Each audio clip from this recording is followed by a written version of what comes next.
In front of me is Lenovo K6, and let me show you how to change a SIM card pin on this device. So first of all, just open list of all apps and go to settings. Now locate and choose security and go to setup SIM card lock.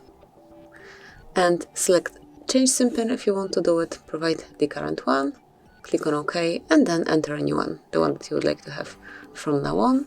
Tap on OK and then re-enter it just to confirm.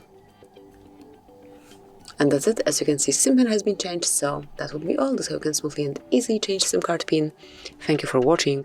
Please subscribe our channel and leave the thumbs up.